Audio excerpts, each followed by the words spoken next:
Salut, donc bienvenue dans cette vidéo, c'est Gabriel. Donc aujourd'hui on va parler d'un sujet qui est l'argent et la musculation, parce qu'en fait je me suis aperçu que ça posait problème à pas mal de débutants, surtout quand on est étudiant ou alors qu'on n'a pas forcément un gros budget, de gérer la musculation et l'argent, parce que la musculation c'est un sport qui coûte cher.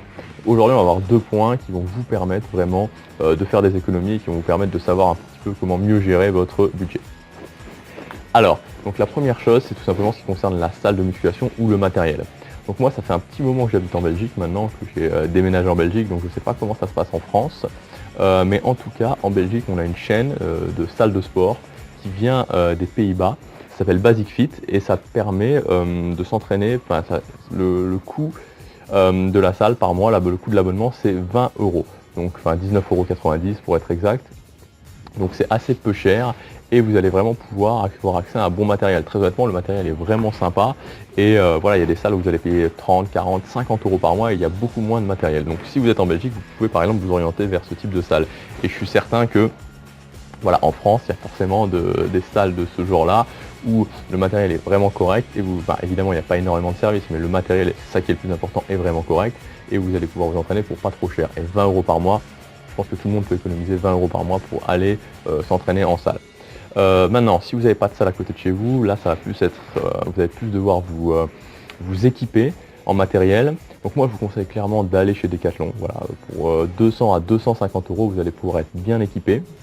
Alors deux choses. La première chose, c'est de faire par étapes. Si vous n'avez pas beaucoup de budget, vous pouvez commencer à acheter le banc, vous pouvez commencer à acheter les haltères ou l'inverse, puis après la barre, puis après un peu plus de fonte, etc., etc. Vous n'êtes pas obligé de tout acheter d'un coup, c'est la première chose. Et la deuxième chose, c'est d'acheter d'occasion. Alors, peut-être pas pour le banc, parce que franchement pour le banc, c'est peut-être pas forcément la meilleure idée d'avoir déjà un banc qui a servi 2, 3, 4 ans, on ne sait pas trop ce que les gens ont fait avec, et donc ça peut être un petit peu dangereux pour la sécurité. Mais en ce qui concerne la fonte, il n'y a vraiment aucun souci, vous pouvez vraiment, acheter la fonte d'occasion, et souvent elle est presque bradée, parce qu'on cherche à s'en débarrasser, donc vous pouvez avoir 50 kg de fonte des fois pour 10, 20 €, parce que les gens veulent vraiment s'en débarrasser, parce qu'il n'y a rien de plus pénible que de devoir déménager de la fonte quand on en a. Voilà, donc pour ce qui est des barres, des grandes barres, des petites barres, de la fonte en général, vous pouvez vraiment acheter l'occasion, c'est vraiment un super bon plan. Maintenant, deuxième point, c'est ce qui concerne l'alimentation. Donc voilà, l'alimentation, c'est ce qui va coûter cher en musculation, et particulièrement les protéines. Parce qu'en fait, tout le reste, tout ce qui concerne les glucides, si vous mangez du riz, des pâtes, ça ne va pas forcément coûter extrêmement cher. Même si vous mangez 200 g de glucides comme ça par jour, ça ne va pas vous revenir très très cher à la fin du mois. Ce qui va vous revenir cher, c'est vraiment les protéines. Donc moi je vous conseille trois choses pour les protéines. C'est les steaks hachés congelés. Donc voilà, il y a des steaks hachés à 5% de matière grasse qui vont vous revenir à 7-8 € le kilo, donc c'est assez avantageux pour de la viande. Le colin, donc il y a du poisson congelé, donc en général c'est du colin d'Alaska, qui revient là aussi peu cher, c'est 5-6 € le kilo. Donc c'est vraiment sympa. Alors c'est pas excellent en termes de goût, hein. J'en ai remangé pendant des années, je peux vous dire que c'est pas excellent en termes de goût, mais voilà, ça fait le travail et vous allez avoir votre dose de protéines.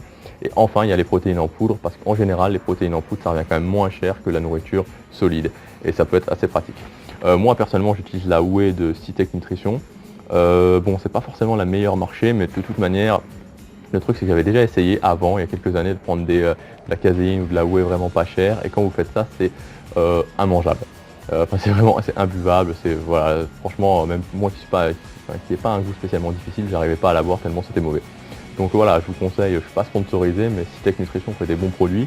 La caséine n'est pas moins chère que la whey, parce que maintenant la caséine est vraiment de bonne qualité, donc c'est pas moins cher que la whey. Et moi, pour ma whey, je paye 100 € pour 5 kg. Donc voilà quelques pistes en tout cas pour essayer de réduire votre budget au niveau de la musculation. Et de toute façon, commencez, même si vous n'avez pas de matériel, même si vous ne pouvez manger très peu de protéines, commencez. Voilà, cherchez pas à être parfait, commencez à avancer sur le chemin et vous vous améliorerez petit à petit. Voilà, on se retrouve demain pour la prochaine vidéo. Salut!